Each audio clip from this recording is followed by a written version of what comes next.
Hello friends, welcome back to Mansi study channel. दोस्तों, आज है 18 सितंबर 2024 और 18 सितंबर 2024 से रिलेटेड करंट अफेयर्स के जितने भी क्वेश्चन बन सकते हैं आज की क्लास में सारे क्वेश्चन को कवर करेंगे और हर क्वेश्चन से रिलेटेड इंपॉर्टेंट पॉइंट भी मैं आपको बताऊंगी। तो आप लोग पूरा क्लास बहुत ध्यान से देखिएगा। और दोस्तों, ये क्लास आपकी मॉर्निंग सुबह 7 AM पे डेली लाइव आती है। आप सभी लोग सुबह 7 बजे इस क्लास के लिए तैयार रहा करिए। इससे आपकी तैयारी करंट अफेयर्स में बेहतर होने वाली है और आगे आने वाले सभी एग्जाम में आप लोग करंट अफेयर्स से रिलेटेड जितने भी टाइप के क्वेश्चन एग्जाम हॉल में पूछे जाते हैं, आप उन सभी टाइप के क्वेश्चन का आंसर बहुत इजीली दे पाएंगे। तो चलिए आगे बढ़ते हैं और आज का पहला क्वेश्चन देखते हैं। आज का पहला क्वेश्चन लिखा है, किस राज्य सरकार ने राज्य में दूध उत्पादन बढ़ाने के उद्देश्य से राष्ट्रीय डेयरी विकास बोर्ड NDDB के साथ समझौता ज्ञापन पर हस्ताक्षर किए हैं? Which state government has signed an MOU with the National Dairy Development Board NDDB aimed at increasing the milk production in the state?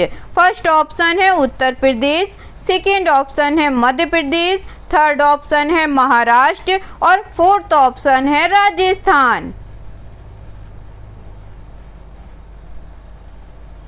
जल्दी से बताइएगा दोस्तों, इस क्वेश्चन का राइट आंसर क्या हो जाएगा? इस क्वेश्चन का जो राइट आंसर हो जाएगा फ्रेंड्स, वह है हमारा option number B, Madhya Pradesh. चलिए इससे रिलेटेड इंपॉर्टेंट पॉइंटों को पढ़ते हैं। मध्य प्रदेश सरकार ने राज्य में दूध उत्पादन बढ़ाने के उद्देश्य से राष्ट्रीय डेयरी विकास बोर्ड NDDB के साथ एक समझौता ज्ञापन पर हस्ताक्षर किए हैं।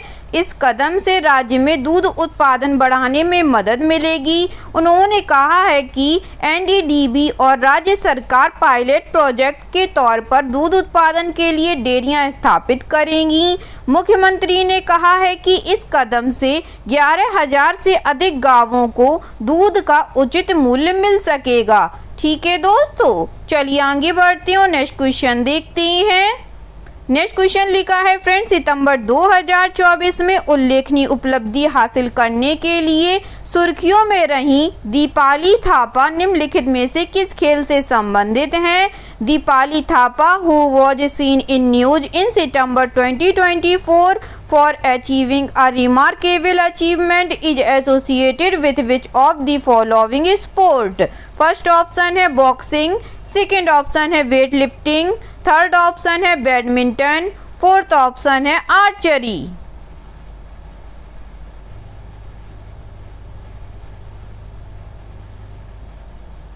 जल्दी से बताइएगा दोस्तों, दीपाली थापा निम्नलिखित में से किस खेल से संबंधित हैं? इस क्वेश्चन का जो राइट आंसर हो जाएगा फ्रेंड्स, वह है हमारा ऑप्शन नंबर ए, बॉक्सिंग से। चलिए इससे रिलेटेड इंपॉर्टेंट पॉइंट पढ़ते हैं। भारतीय मुक्केबाज दीपाली थापा ने संयुक्त अरब अमीरात के अल एन में पहली एशियाई स्कूली छात्रा चैंपियन बनकर इतिहास रच दिया है। उनकी जीत से भारत को एशियाई चैंपियनशिप में 7 महिला खिताब हासिल हुए। 33 किलोग्राम भार वर्ग में थापा ने फाइनल में यूक्रेन की ल्यूडमिला वांसिलचेंको को हराया।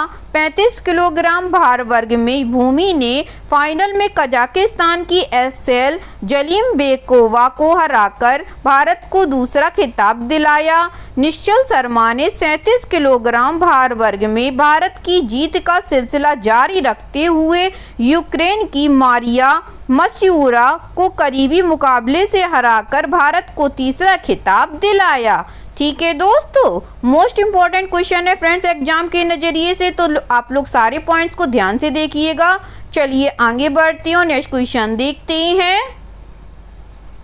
नेक्स्ट क्वेश्चन लिखा है फ्रेंड्स, प्रधानमंत्री नरेंद्र मोदी की अध्यक्षता में केंद्रीय मंत्रिमंडल ने देश में इलेक्ट्रिक मोबिलिटी को बढ़ावा देने के लिए PM electric drive revolution in innovative vehicle enhancement scheme नामक योजना के कार्यान्वयन के लिए भारी उद्योग मंत्रालय के प्रस्ताव को मंजूरी दे दी है। इस योजना का पर 10,900 करोड़ रुपए का परिव्यय है। The union cabinet chaired by PM Narendra Modi has approved the proposal of ministry of heavy industries for implementation of a scheme titled PM electric drive revolution in innovative vehicle enhancement scheme for promotion of electric mobility in the country. The scheme has an outlay of rate 10,900 crore over. First option है 1 year, second option है 2 year, third option है 3 year और fourth option है 4 year.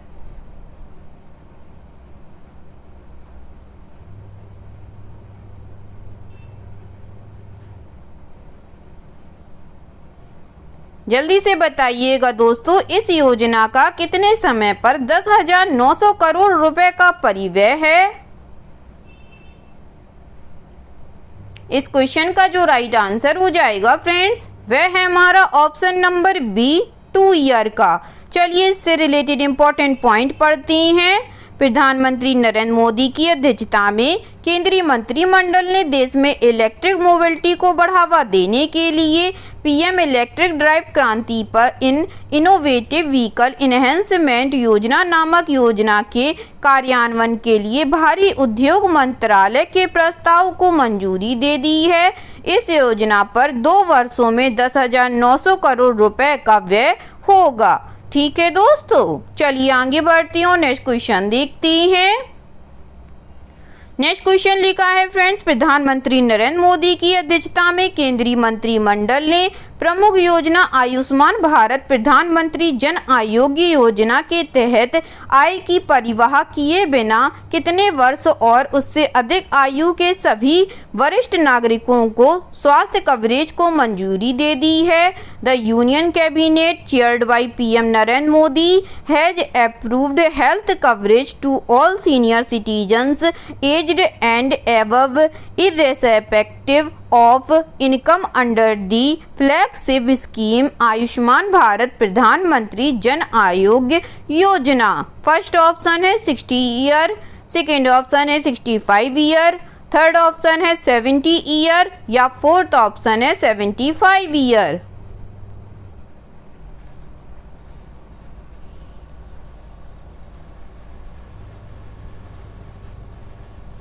जल्दी से बताइएगा दोस्तों, इस क्वेश्चन का राइट आंसर क्या हो जाएगा। इस क्वेश्चन का जो राइट आंसर हो जाएगा दोस्तों, वह है हमारा ऑप्शन नंबर सी 70 ईयर।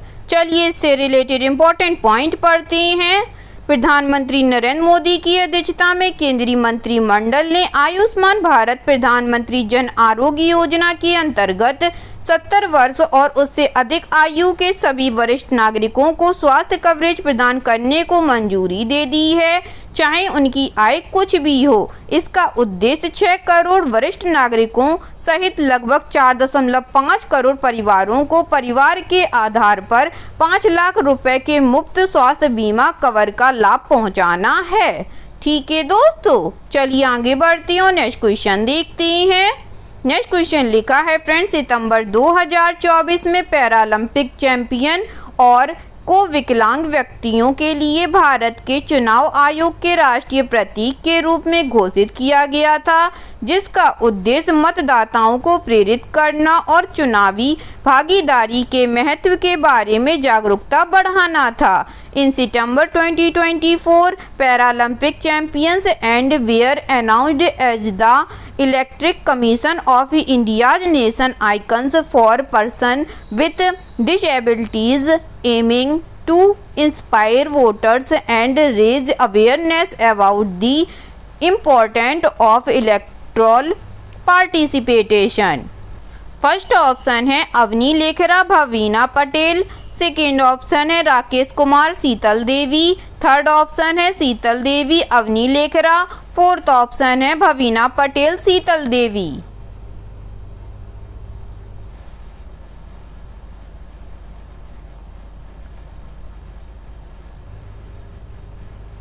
जल्दी से बताइएगा दोस्तों इस क्वेश्चन का राइट आंसर क्या हो जाएगा। इस क्वेश्चन का जो राइट आंसर हो जाएगा फ्रेंड्स वह है हमारा option number B Rakesh Kumar और शीतल देवी। चलिए इससे रिलेटेड इंपॉर्टेंट पॉइंट पढ़ते हैं। पैरालंपिक तीरंदाजी चैंपियन शीतल देवी और राकेश कुमार दिव्यांग व्यक्तियों के लिए चुनाव आयोग के राष्ट्रीय प्रतीक के रूप में देश भर के मतदाताओं को प्रेरित करने के लिए एक साथ आई हैं। निर्वाचन सदन में आयोजित एक कार्यक्रम में मुख्य चुनाव आयुक्त श्री राजेश कुमार ने चुनाव आयुक्त श्री ज्ञानेश कुमार और डॉक्टर सुखवीर सिंह संधू के साथ अर्जुन पुरस्कार विजेता और भारत निर्वाचन आयोग की राष्ट्रीय दिव्यांग आइकन सुश्री शीतल देवी और उनके मिश्रित युगल टीम के साथी श्री राकेश कुमार को पेरिस ग्रीष्मकालीन पैरालंपिक 2024 में तीरंदाजी में कांस्य पदक जीतने में उनकी उत्कृष्ट उपलब्धि के लिए सम्मानित किया गया है। ठीक है दोस्तों, चलिए आगे बढ़ते हैं और नेक्स्ट क्वेश्चन देखते हैं। नेक्स्ट क्वेश्चन लिखा है फ्रेंड्स, नानयांग टेक्नोलॉजिकल यूनिवर्सिटी में भारतीय मूल की लेक्चरर प्रशांति राम ने अपने पहले लघु कहानी संग्रह के लिए अंग्रेजी कथा साहित्य के लिए प्रतिष्ठित सिंगापुर साहित्य पुरस्कार जीता है। An Indian origin lecturer Prashanti Ram at Nanyang Technological University has won the prestigious Singapore Literature Prize for English Fiction with her debut short story collection। First option है the tiger moth review issue, second option है 9 yard saris, third option है habitation, fourth option है 11 year ago.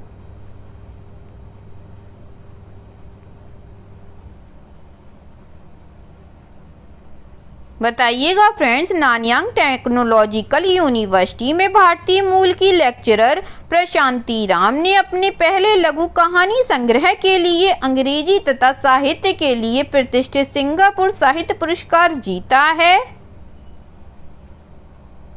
इस question का जो right answer हो जाएगा friends वह है हमारा option number B 9 yard sarees. चलिए इससे रिलेटेड इंपॉर्टेंट पॉइंटों को पढ़ते हैं। नानयांग टेक्नोलॉजिकल यूनिवर्सिटी में भारतीय मूल की एक व्याख्याता ने अपने पहले लघु कहानी संग्रह 9 यार्ड सारीज के लिए अंग्रेजी तथा साहित्य के लिए प्रतिष्ठित सिंगापुर साहित्य पुरस्कार जीता है। 32 वर्षीय प्रशांति राम का काम 2023 के अंत में प्रकाशित होगा। उनका संग्रह सिंगापुर, सिडनी, न्यूयॉर्क और कनेक्टेड जैसे शहरों में फैले एक तमिल ब्राह्मण परिवार के जीवन की पड़ताल करता है। ठीक है दोस्तों, चलिए आगे बढ़ते हैं और नेक्स्ट क्वेश्चन देखते हैं।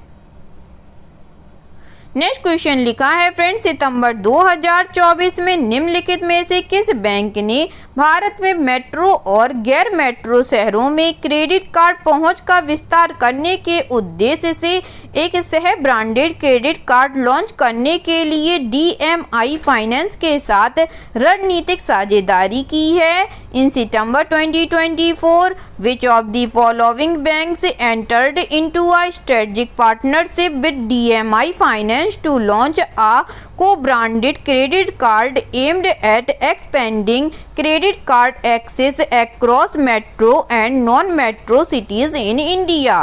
फर्स्ट ऑप्शन है ICICI बैंक, सेकेंड ऑप्शन है एक्सिस बैंक, थर्ड ऑप्शन है HDFC बैंक, फोर्थ ऑप्शन है RBL बैंक।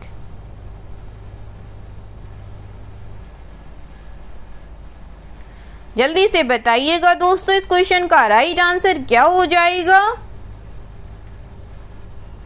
इस क्वेश्चन का जो राइट आंसर हो जाएगा फ्रेंड्स वह है हमारा option number D RBL bank. चलिए इससे रिलेटेड इंपॉर्टेंट पॉइंटों को पढ़ते हैं। आरबीएल बैंक और डीएमआई फाइनेंस प्राइवेट लिमिटेड जो डीएमआई समूह का हिस्सा है, इन्होंने डीएमआई फाइनेंस के मौजूदा ग्राहकों को सह ब्रांडेड क्रेडिट कार्ड प्रदान करने के लिए एक रणनीतिक समझौते की घोषणा की। इस सहयोग का उद्देश्य आरबीएल बैंक के व्यापक क्रेडिट कार्ड अनुभव को डीएमआई के बड़े पैमाने पर डिजिटल वित्तीय समावेशन को सक्षम करने के सिद्ध ट्रैक रिकॉर्ड के साथ जोड़कर भारत के मेट्रो और गैर मेट्रो शहरों में ग्राहकों के लिए क्रेडिट कार्ड की पहुंच बढ़ाना है। ठीक है दोस्तों, चलिए आगे बढ़ते हैं, नेक्स्ट क्वेश्चन देखते हैं। नेक्स्ट क्वेश्चन लिखा है फ्रेंड्स, प्रधानमंत्री नरेंद्र मोदी ने उत्तर प्रदेश के ग्रेटर नोएडा में इंडिया एक्सपो मार्ट में सेमीकॉन इंडिया 2024 का उद्घाटन किया है। सेमीकॉन इंडिया 2024 का विषय क्या है? The prime minister Narendra Modi has inaugurated Semicon India 2024 at India Expo Mart in Greater Noida, Uttar Pradesh. What is the theme of Semicon India 2024? First option है Shaping Future for India, second option है Catalyzing India Semiconductor Ecosystem, third option है Shaping the Semiconductor Future, fourth option है India @2027।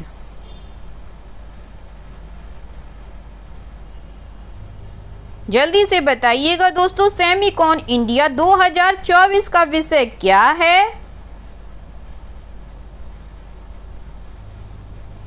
इस question का जो right answer हो जाएगा friends, वह है हमारा option number C, shaping the semiconductor future. चलिए इससे रिलेटेड इंपॉर्टेंट पॉइंटों को पढ़ते हैं।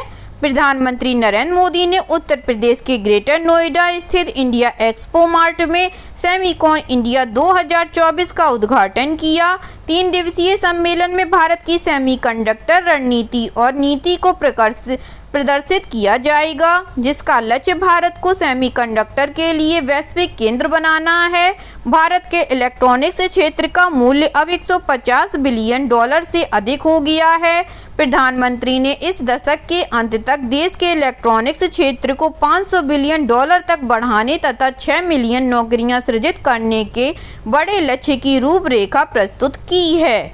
ठीक है दोस्तों, चलिए आगे बढ़ते हैं और नेक्स्ट क्वेश्चन देखते हैं। नेक्स्ट क्वेश्चन लिखा है फ्रेंड्स, निम्नलिखित में से किसने सारथी लॉन्च किया है, जो एक संदर्भ एप्लीकेशन है जिसे व्यवसायों को अपने स्वयं के अनुकूलित खरीदार पक्ष ऐप बनाने में सहायता करने के लिए डिजाइन किया गया है, जिसे भासनी के साथ सह विकसित किया गया है। Which of the following has launched Sarathi a reference application design to assist business in creating their own customized buyer side apps co-developed with Bhashini. First option है life insurance company, second option है reserve bank of India, third option है नीति आयोग और fourth option है open network for digital commerce.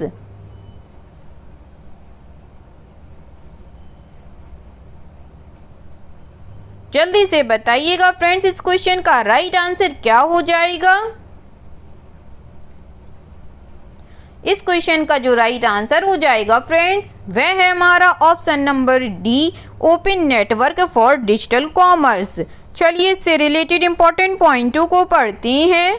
Open network for digital commerce ने सारथी नामक एक संदर्भ application launch किया है, जिसे भासनी के साथ मिलकर विकसित किया गया है तथा यह व्यवसायों को अपने स्वयं के अनुकूलित क्रेता पक्ष ऐप बनाने में सहायता करने के लिए डिजाइन किया गया है। एक संदर्भ उपकरण के रूप में सारथी बहुभाषी सुविधाओं के साथ क्रेता ऐप बनाने में नेटवर्क प्रतिभागियों का समर्थन करता है। यह ऐप शुरुआत में हिंदी, अंग्रेजी, मराठी, बांग्ला और तमिल को सपोर्ट करता है तथा बाद में इसे भाषणी द्वारा उपलब्ध कराई गई सभी 22 भाषाओं में भी सपोर्ट करने की योजना है। ठीक है दोस्तों, चलिए आगे बढ़ते हैं और आज का लास्ट क्वेश्चन देखते हैं।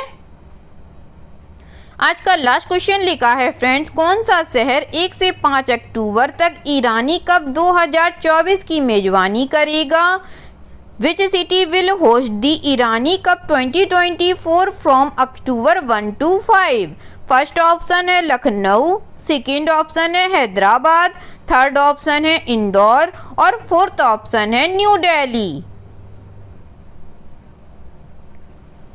बताइएगा दोस्तों कौन सा शहर 1 से 5 अक्टूबर तक ईरानी कप 2024 की मेजबानी करेगा। इस क्वेश्चन का जो राइट आंसर हो जाएगा फ्रेंड्स वह है हमारा ऑप्शन नंबर ए, लखनऊ शहर। चलिए इससे रिलेटेड इंपॉर्टेंट पॉइंट पढ़ते हैं। 2024-25 ईरानी कप खेल जो 1 से 5 अक्टूबर तक मुंबई में आयोजित होना था को लखनऊ स्थानांतरित कर दिया गया है। यह मैच मौजूदा रणजी ट्रॉफी विजेता मुंबई और राष्ट्रीय चयन समिति द्वारा चयनित शेष भारत की टीम के बीच खेला जाएगा। पिछले वर्ष शेष भारत ने राजकोट में सौराष्ट्र को 175 रनों से हराकर ईरानी कप जीता था। ईरानी कप का पहला संस्करण मार्च 1960 में खेला गया था और इसका नाम जाल आर ईरानी के नाम पर रखा गया था, जो भारतीय क्रिकेट कंट्रोल बोर्ड के कोषाध्यक्ष और अध्यक्ष के रूप में कार्यरत थे। शेष भारत ने 26 बार ट्रॉफी जीती है जबकि मुंबई 14 बार विजयी हुई है। ठीक है दोस्तों, आई होप आज के सभी क्वेश्चन आप लोगों को बहुत अच्छे लगे होंगे फ्रेंड्स, और सभी क्वेश्चन से रिलेटेड इंपॉर्टेंट पॉइंट के नोट्स भी आप लोगों को बहुत अच्छे से समझ में आए होंगे। एग्जाम के नज़रिए से दोस्तों क्लास बहुत हेल्पफुल रही होगी आप लोगों के लिए। अगर आपको क्लास अच्छी लगी और सारे फैक्टों को आप लोगों ने अच्छे से समझा हो तो प्लीज़ इस क्लास को लाइक कीजिएगा, शेयर कीजिएगा और आपके अपने चैनल मानसी स्टडी चैनल को सब्सक्राइब कीजिएगा। थैंक यू सो मच दोस्तों।